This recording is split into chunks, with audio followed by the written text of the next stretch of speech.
It is the jewel in the crown of Kingston's educational institutions. These are the phrases that I used the last time I came to Hillcroft College. And all I can say is that coming here today, I feel that that crown is, and that jewel is shining particularly brightly. It is indicative that Hillcroft has taken the initiative in launching this particular programme, and I offer it my congratulations. And as you see from the presence of one of the former mayors here as well, that it is a much wider support that you have across the council, not just from myself. I'd like to take a few moments, if I may, to explain to you, first of all, why I think women and social enterprises are a very natural combination, and then to tell you why it is particularly appropriate that this course is being launched here in the Royal Borough. Many of you may not be aware that the original social enterprise unit within central government and the first strategy that the government launched on social enterprise was in fact established by 3 women.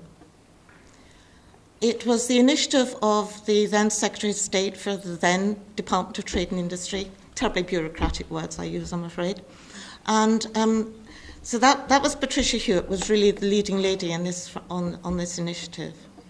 But it was myself and Diana Phillips who helped to set up the social enterprise unit. And it was the only job across Whitehall that I ever volunteered for.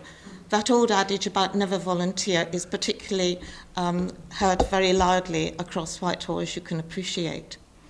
But I'd spent some years in working on innovation, and I'd also, as you're aware from my own disability, had done a lot of voluntary work with disabled people, and was only too aware that very often, first of all, it's very difficult for them to find any work at all, and secondly, that they're very often employed in areas which are far below their actual capabilities, and they don't get the opportunities to illustrate just how able they are.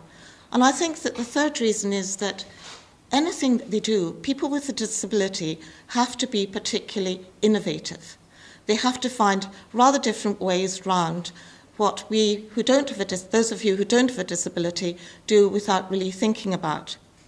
And I discovered that social enterprises were in fact an area in which they could shine. Not only that, because social enterprises break away from the normal business model, it provides an opportunity, a unique opportunity in which to show innovation at its best and to introduce new models of working. And I also think that women are particularly able at that.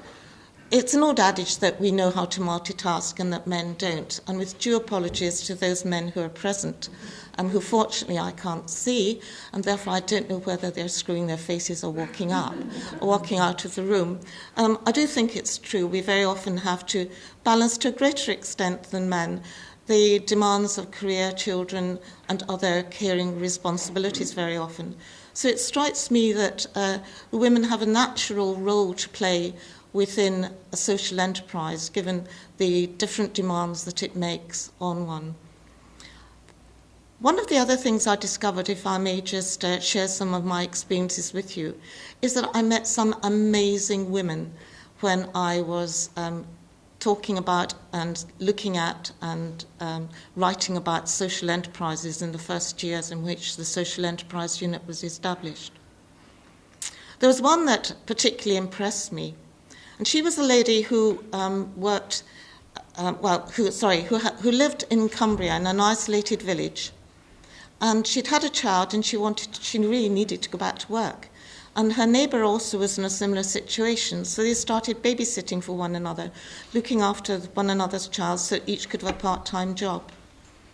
When the children went to a local school, they discovered that there were other mothers in a similar situation, so they set up an after-school club so that between them they could share childcare, they could share looking after and entertaining the children so that after school time the women could still get some work. News of this spread, and she was asked if she would provide after-school care for other local schools. And within a while, she ended up running a whole series of courses, summer camps and everything, not only in her school, in her local area, but in the county beyond. She'd had no formal education, got herself going through accountancy courses, learned how to hire and work with other people, and really had developed a huge social enterprise at the end of the day, enabling women to go out to work, developing them as well, and also pouring, as every social enterprise should do, any profit that they make back into developing and improving that service. And it was the only local area in which children who were either disabled or who had been excluded from school could come with one-to-one carers and share in a social life that they would otherwise be excluded from, as any other child would like to do. And that lady, although it's about 10 years since I met with her, has really stuck in my mind as absolutely typical of the wonderful women that were involved at the very beginning of the social enterprise unit, the social enterprise movement, and I'm delighted to see that it is going from strength to strength. I should also add that because of my great enthusiasm for social enterprises, my own daughter, who used to earn quite a lot of money as a corporate lawyer in the city, last year gave up that job, and because she now doesn't get a salary, has moved back home. There's actually a downside to every social enterprise. She won a fellowship to study social enterprise with an organisation called On Purpose. And she would have been with me today, but she's gone to something called the Oxford Jam, where many social enterprises about the country are coming together, and she's going to talk there about her experiences. But it's been suggested she might be able to come and join you at some future networking events. So those of you who are involved or planning to get involved in social enterprises, beware. It can come back to haunt you. There's one final thing I'd like to say about social enterprises before I go on, if I may, to say why Kingston is a particularly appropriate place for this course to be launched.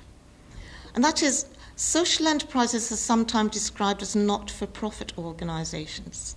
And I'm afraid I dispute that. Social enterprises are out there to make a profit. They're a not-for-dividend organisation. It's what they do with that surplus that they create. And so, yes, for goodness sake, follow that. Be entrepreneurial. Follow that business model, whichever business model is best suited for the social purpose you wish to pursue. But it is out there to make a profit. What you don't do is give your dividend, your surpluses to shareholders. You plough it back into the company or to pursue that social purpose. Sorry, end of lecture. The old civil service ways do not leave you, I'm afraid. Why Kingston? Many of you here may not be aware that Kingston has been identified, and research has proven this, as to be the place where small and medium-sized enterprises can last much longer if they are established here in Kingston than in any other borough or area in the southeast of England. So that has been measured and done by independent research over 5 and 10 year periods. There is a longer survival rate of SMEs if they are set up within the Royal Borough than elsewhere. The university is now trying to study as to precisely what the reasons for that are, but I think it's just because there's such wonderful people here, but that's another matter. One of the other things is that another fact that's not particularly well known is that Kingston University spins off more startups than any other university in the United Kingdom. Now that accolade used to belong to Cambridge, certainly when I was working on innovation, but now it's moved to Kingston. Again, illustrative of the enterprise that there is throughout the Royal Borough. And in February alone, 143 new SMEs were set up in Kingston. So I think that is indicative to you as to why setting up a business here is particularly successful, particularly wise, and particularly, as I say, a good thing to do for all of us. Why a social enterprise? One of the things that any mayor that you meet of the Royal Borough will say, however significant the year has been in terms of Diamond Jubilees or Olympics, it's not these events that stick in your mind. It's the amount of volunteering, the amount of charity work, the amount of social work that is done on a purely voluntary basis across the borough. And it's young people and old people. One of the eldest volunteers I met was in the parlour was 90.